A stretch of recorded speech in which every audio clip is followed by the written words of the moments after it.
चलो देखो, ये मेरा ना पहला क्वेश्चन है। ये कौन सी क्लास है? 10th क्लास ना, क्लास 10th का कौन सा लेसन है? चौथा लेसन है। क्या नाम है पाठ का? द्विघात समीकरण है ना। तो द्विघात समीकरण में से ना ये 5 क्वेश्चन मैंने करवा रहा हूँ, ठीक है। ये बढ़िया क्वेश्चन है, ठीक है। तो पहला क्वेश्चन शुरू करते हैं। कह रहा है कि क्या x माइनस 1 का होल स्क्वायर और plus 2 bracket x plus 1 bracket बंद बराबर 0 का कोई वास्तविक मूल है। तो हमें इसका चेक करना है कि क्या इसका कोई रियल रूट है। तो इसके लिए ना हम इसको सोल्व करते हैं। कैसे सोल्व करना है? तो इसको एक बार ना ओपन करके देखो। इसका ब्रैकेट ओपन करने पे अगर ऐसा फॉर्म आ गया ax square plus B X plus C बराबर 0, पहले तो ये आना चाहिए ऐसे, ठीक है। तो जब इस रूप में आ जाएगा, अभी इस रूप में नहीं है, अभी इसका होल स्क्वायर खोलेंगे, जमा घटा करेंगे ना, तो पहले इस रूप में लाएंगे। इस रूप में ना a का मान 0 नहीं होना चाहिए, बाकी ये 0 हो चलेगा, ये 0 हो चलेगा, लेकिन ये a वाला यानी x स्क्वायर के साथ जो a का मान है वो 0 नहीं होना चाहिए। तो पहली शर्त हो गई। दूसरा शर्त है ना कि x की पावर, जो बड़ी पावर है वो 2 ही होनी चाहिए और पॉजिटिव होनी चाहिए, ठीक है। तो मतलब x की पावर बड़ी 2 और पॉजिटिव होनी चाहिए, ठीक है। और अगर मूलों का पूछा है कि वास्तविक मूल है या नहीं है, तो उसके लिए ये शर्त होती है कि डिस्क्रिमिनेंट जो है वो 0 से बड़ा या इक्वल टू 0 होना चाहिए। और डिस्क्रिमिनेंट को हिंदी में बोलते हैं विविक्त कर। और ये कैसे निकालते हैं? तो बी स्क्वायर माइनस 4ac, ये 0 से बड़ा होना चाहिए। तो ये 0 से बड़ा या बराबर 0 होना चाहिए, ठीक है। तो यही जांच करेंगे। तो यहाँ पे जांच करने से 3 बातें निकल के आएंगी। जैसे बी स्क्वायर माइनस 4ac, अगर ये 0 से बड़ा आया तो यानी इसके वास्तविक मूल होंगे और भिन्न भिन्न होंगे। तो इसके होंगे भिन्न भिन्न, वास्तविक मूल होंगे लेकिन भिन्न भिन्न, ठीक है। और बी स्क्वायर माइनस 4ac अगर 0 ही आ गया तो भी वास्तविक मूल होंगे, लेकिन वो मूल बराबर होंगे। वो मूल क्या होंगे? यहाँ पे बराबर मूल आएंगे, यहाँ भिन्न भिन्न मूल आएंगे। और अगर बी स्क्वायर माइनस 4ac ये 0 से छोटा यानी नेगेटिव आ जाए, 0 से छोटी राशि माइनस में आ जाए, तो इसका कोई मूल नहीं है। तो इसका कोई भी मूल। तो प्रश्न में पूछा है हमसे कि बताओ क्या इस समीकरण का कोई वास्तविक मूल्य है। तो हमें ये चेक करना है कि या तो ये आ जाए या ये आ जाए। इसीलिए इसको बोलते हैं B square minus 4ac greater than equal to 0, यानी 0 से बड़ा या बराबर आ जाए बी स्क्वायर माइनस 4ac। इसे चेक करने के लिए पहले से ओपन करेंगे। तो ओपन करते हैं। तो x माइनस 1 का whole square plus 2x plus 1 बराबर 0। अब यहाँ पे ना a माइनस बी का होल स्क्वायर खोलेंगे। आता है ना खोलना? तो इसमें फॉर्मूला होगा a स्क्वायर, a की जगह x स्क्वायर, फिर माइनस 2 मल्टीप्लाई ab, तो 2 मल्टीप्लाई x मल्टीप्लाई 1 है ना, फिर प्लस b स्क्वायर, b की जगह 1 का स्क्वायर। ये 2 का टेबल दोनों से गुना होगा, तो 2 एकम 2x और प्लस 2 एकम 2, तो x स्क्वायर माइनस 2 एकम 2x और 1 का स्क्वायर 1 ही होता है, और प्लस 2x प्लस 2 बराबर 0। तो 2x से 2x कट गया ना, प्लस माइनस, तो x स्क्वायर प्लस 1 प्लस 2 जुड़ के 3 हो जाएगा बराबर 0, ठीक है। अब इसकी तुलना इससे करेंगे, ax square plus bx plus c बराबर 0। तो लिखेंगे ax square plus bx plus c बराबर 0 से तुलना करने पर, तो जब तुलना करोगे तो a का मान 1 मिलेगा ना। यहाँ पे x का मान है ही नहीं, तो b की वैल्यू 0 हो जाएगी। तो यहाँ पे c बचा 3। और हम b square minus 4ac greater than equal to 0 check करेंगे, ठीक है। तो b की वैल्यू 0 का स्क्वायर माइनस 4 गुना a का मान 1 और गुना c का मान 3, ठीक है, ग्रेटर देन 0। तो ये हो जाएगा तुम्हारा 0 का स्क्वायर 0 ही रहेगा और घटा 4 × 12, तो ये घटा आ गया। तो मतलब इसकी वैल्यू ना 0 से क्या आ रही है, मतलब बड़ी, मतलब 0 से छोटी आ रही है ना, -12 आ रही है। तो लिख देंगे ना कि प्रश्न दिया था कि क्या इसका कोई वास्तविक मूल है, तो लिख देंगे इस समीकरण का कोई वास्तविक मूल नहीं है, ठीक है, कोई वास्तविक मूल नहीं है, ठीक है। ऐसे करेंगे। आगे समझे? नोट कर लो फिर, ठीक है। तो दूसरा क्वेश्चन कराता हूँ मैं। ये दूसरा, पहला मिटा दिया मैंने। दूसरा लिखा है द्विघात सूत्र का प्रयोग करते हुए द्विघात समीकरण 2x² माइनस √5x माइनस 2 बराबर 0 के मूल ज्ञात करो। तो द्विघाती सूत्र क्या होता है उसका प्रयोग करके करना है, ठीक है। तो द्विघाती सूत्र देखो, द्विघाती सूत्र ये होता है द्विघाती सूत्र। तो द्विघाती सूत्र होता है ax² plus bx plus c बराबर, मतलब ऐसे दिया रहता है तो इसमें मूल निकालते हैं ऐसे। तो x बराबर फॉर्मूला होता है minus b plus minus √b² minus 4ac upon में 2a, ठीक है। ये सूत्र होता है। अब चेक करोगे ना तो ax² से इसकी तुलना, तो a की वैल्यू 2 आ जाएगी और ऐसी b की वैल्यू माइनस का √5 और c की वैल्यू माइनस का 2 आ जाएगा। अब इस सूत्र में रख देंगे। तो x बराबर सूत्र क्या था माइनस b, और माइनस b की जगह आ जाएगा माइनस का √5, है ना। अब प्लस माइनस, तो यहाँ पे लिखोगे प्लस माइनस √ देखो b² माइनस 4ac, तो b² की जगह आ जाएगा माइनस √5 का स्क्वायर और घटा 4 गुना ac। तो a का मान 2 और b का मान घटा 2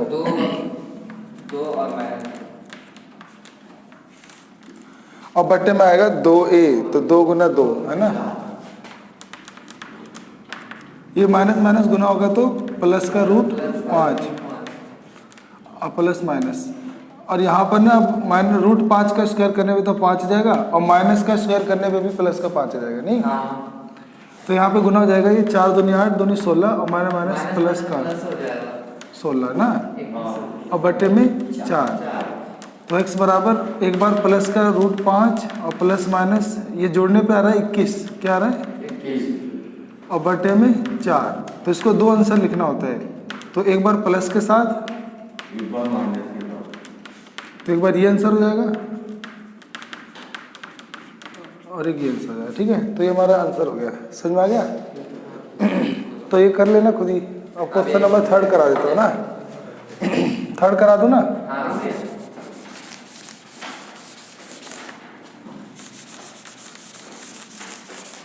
तो द्विघाती सूत्र याद कर लेना, उससे ना कई सारे समीकरण जो है वो आराम से सोल्व हो जाते हैं और रूट में आंसर आते हैं फिर, जो थोड़े कठिन होते हैं।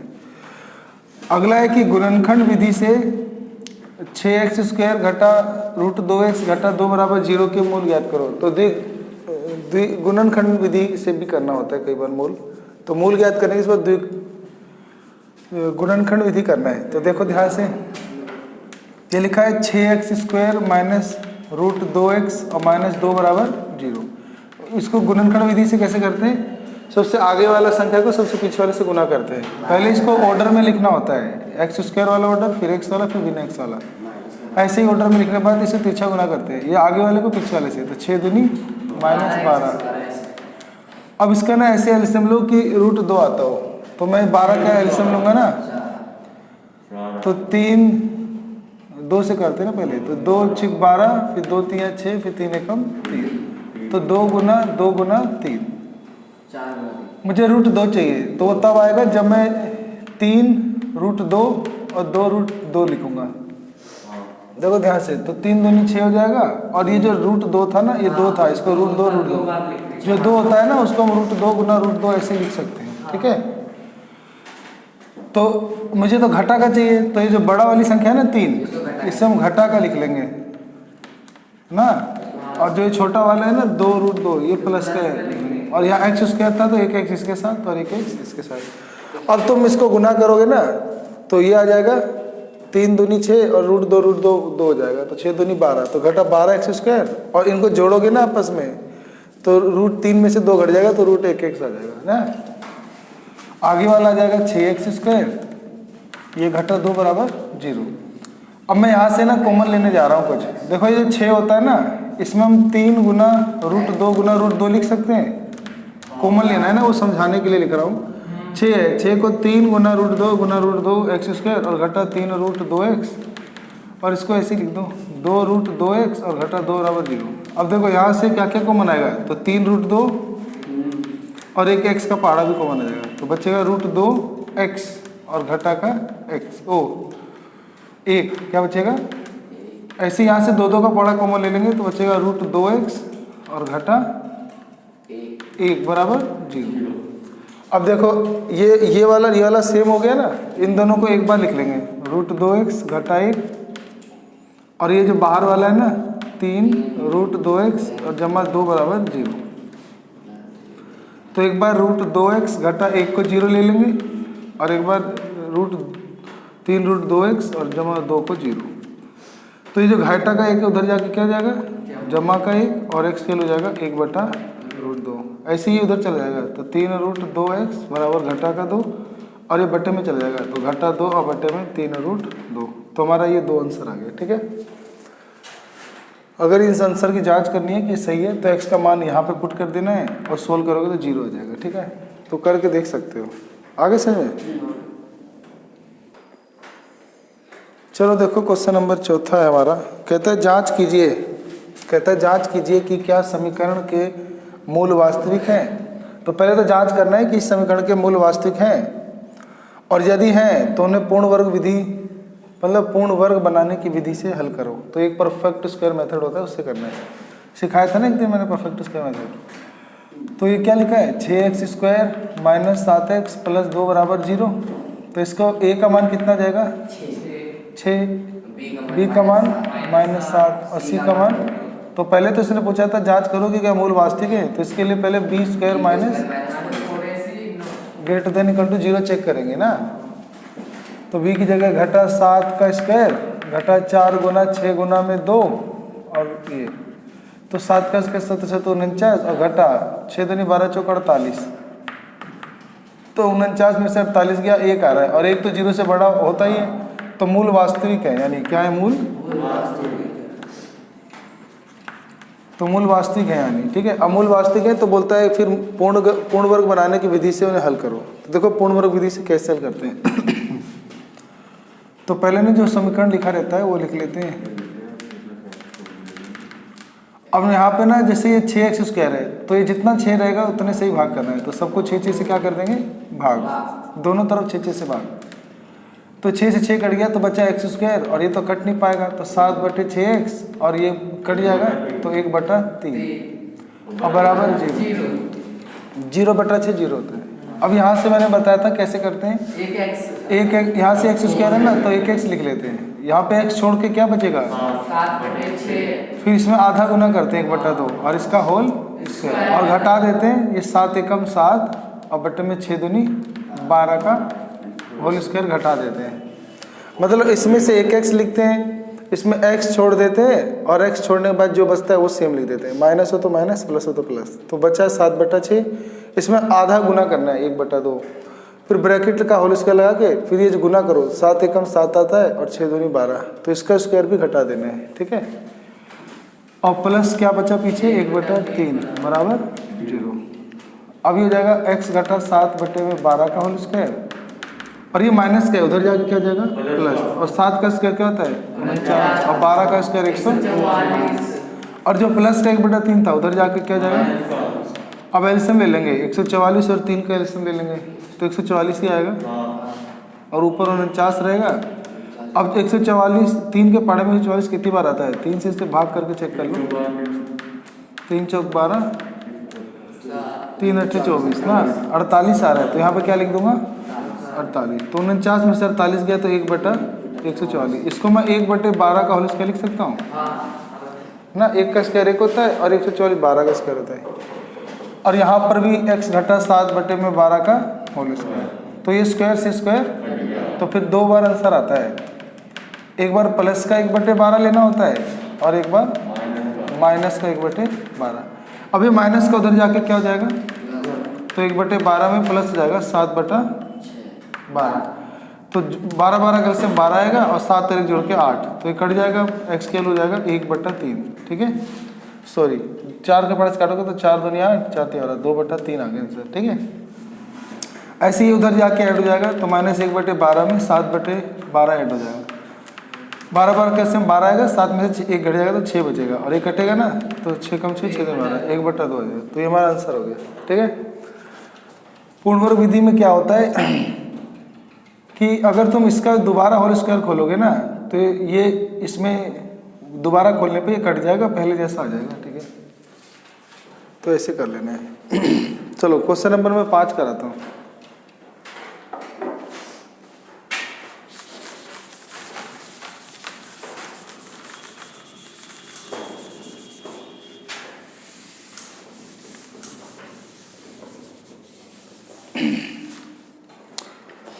तो क्या लिखा है इसमें? लिखा है एक रेलगाड़ी 63 किलोमीटर प्रति घंटे की मतलब 63 किलोमीटर की दूरी, एक रेलगाड़ी 63 किलोमीटर की दूरी किसी निश्चित औसत चाल से तय करती है और फिर 72 किलोमीटर की दूरी प्रारंभिक चाल से 6 किलोमीटर प्रति घंटे अधिक औसत की चाल से तय करती है। यदि यह पूरी यात्रा उसे 3 घंटे में की गई है तो प्रारंभिक चाल क्या थी? तो देखो 63 किलोमीटर जाना, उसके बाद फिर 72 किलोमीटर जाना, दोनों जाने का कुल समय 3 घंटे दिया हुआ है। ठीक है, तो पहले एक रेलगाड़ी 63 किलोमीटर की दूरी किसी निश्चित औसत चाल से तय की थी। तो मान लेते हैं रेलगाड़ी की औसत चाल x किलोमीटर प्रति घंटा है और कितनी दूरी जा रही है? 63 किलोमीटर जा रही है ना। तो जाने में लगा समय, तो समय का फार्मूला होता है दूरी बटे चाल। तो दूरी यानी 63 किलोमीटर जाना है और 4x है, तो यानी 63 बटे x घंटे। घंटे क्यों आया? ऊपर किलोमीटर था और नीचे किलोमीटर प्रति घंटा था, तो किलोमीटर से किलोमीटर ये घंटा ऊपर चला जाएगा। तो 63 बटे x घंटा, तो उसे 63 किलोमीटर जाने में लग गया। फिर बोल रहा है और फिर 72 किलोमीटर की दूरी प्रारंभिक चाल से 6 किलोमीटर प्रति घंटे अधिक की औसत चाल से तय करती है। अब दोबारा उसको वही दूरी जाना था, लेकिन अब 72 किलोमीटर जाना था, तो अब कितना समय लगा? तो अब का समय हो जाएगा दूरी बटे चाल। तो अब तो दूरी कितनी हो गई? 72 किलोमीटर जाना, और चाल बोला नहीं कि प्रारंभिक चाल से 6 किलोमीटर प्रति घंटे की अधिक चाल से तय करती है, तो यानी अब x + 6। तो ये भी किलोमीटर है और 1 किलोमीटर प्रति घंटा है, तो किलोमीटर से किलोमीटर कट गया, तो 72 बटे में x + 6 घंटा। अब इसने आगे बोला था कि पूरी यात्रा में 3 घंटे का समय लगता है। अब दोनों को जोड़ दो, दोनों क्या कर दो, तो 63 बटे x को 72 बटे x + 6 से जोड़ दें, तो कितने घंटे लगते हैं? तो ये भी घंटे और कुल समय बताया था 3 घंटे लगते हैं। सही है, समीकरण तैयार हो गया है। इसे सोल्व कर देंगे, इसको इससे गुना करते हैं, याद है ना? ये इससे गुना हो जाएगा तो ऐसे हो जाएगा, x वाला इससे गुना हो जाएगा x + 6। अब x + 6 इस 63 से गुना हो जाएगा तो x + 6, और x इस 72 से गुना हो जाएगा तो 72x बराबर में 3/3। 63 x से गुना होगा तो क्या हो जाएगा?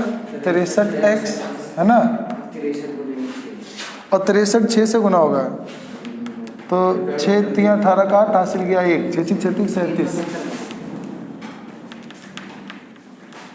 और बटे में आ जाएगा ये गुना होगा तो x², और x इससे गुना होगा तो इससे भी होगा तो 6x, और बराबर हो जाएगा 3/। अब 63 में 72 जोड़ देते हैं, कितना आएगा? 135 ना, 135x + 378 ना, और बटे में x² + 6x बराबर 3/1 ना। अब तिरछा गुना हो जाएगा ना, नहीं तो हम ऊपर से 3 का पहाड़ा कॉमन लेके ना इसे काट देते हैं। ऊपर से 3 का पहाड़ा कॉमन ले लो, 3 का पहाड़ा कॉमन लोगे तो 3 × 12 3 × 5 15 45x। यहाँ 3 का पहाड़ा लोगे 3 × 3 3 × 6 3 × 6 18 बराबर में 3/1। तो ये वाले 3 से ये वाला 3, तो 45x + 126 और बटा x² + 6x बराबर 1/1। तिरछा गुना करोगे ना तो x² 1 से गुना होगा तो ये वाला 1 से गुना होगा तो x² + 6x बराबर ये 1 से गुना होगा तो 45x और + 126। 45 प्लस इधर आके क्या हो जाएगा? और ये भी इधर आके क्या हो जाएगा? माइनस। अब हो जाएगा x² प्लस, अच्छा माइनस आएगा ना, 45 में से 6 गया तो 39x और घटा का 126 बराबर। अब इसको गुना कर लेते हैं, अब इसको क्या कर लेते हैं? तो 126 एक्स स्क्वायर आ जाएगा। अब 126 का ऐसे एलसीएम लेना है कि 39 आ जाए ना, तो 126 का एलसीएम लेते हैं 2 से करेंगे ना, तो 2 6 12, 2 3 6, 3 से करेंगे 3 दूनी 6, 3 एकम 3, 3 7 21। तो क्या आ रहा है 2 गुना 3 गुना 3 गुना 7 आ रहा है ना, तो इसको ऐसे तोड़ो कि 39 आ जाए ना। तो 7 7 दूनी 14, 7 दूनी 14, 14 तिया 42 और गुना 3, तो 42 में से 3 घट जाएगा तो 39 आ जाएगा। तो इसका फैक्टर हो जाएगा एक्स स्क्वायर 42x और 3x। अब मुझे माइनस का 39 चाहिए, तो माइनस बड़े वाली संख्या यहाँ लगेगा और ये प्लस। अब यहाँ से x का पाड़ा कॉमन लोगे तो x माइनस 42, और यहाँ से 3 का पाड़ा लोगे तो x माइनस 42 बराबर 0 ना। तो x माइनस 42 एक बार आ जाएगा क्योंकि सेम है, और बाहर वाला x प्लस 3 बराबर, तो एक बार x माइनस 42 को 0 ले लेंगे तो x की वैल्यू हो जाएगा 42 किलोमीटर प्रति घंटा, और x बराबर ये प्लस का 3 उधर जाएगा, x प्लस 3 बराबर 0, x हो जाएगा माइनस 3, तो माइनस 3 तो होती ही नहीं चाल, ये नॉट पॉसिबल हो जाएगा ना। तो हमारा रेलगाड़ी की चाल कितना आ गया 42। अगर मैं यहाँ पे 42 रख दूँ ना x की जगह और इन्हें जमा जोड़ूँ तो 3 आंसर आएगा, तुम यहाँ रख के चेक भी कर सकते हो, ठीक है। तो आंसर सही है 42 किलोमीटर प्रति घंटा। तो लिख देंगे रेलगाड़ी की चाल 42 किलोमीटर प्रति घंटा है। आगे समझे।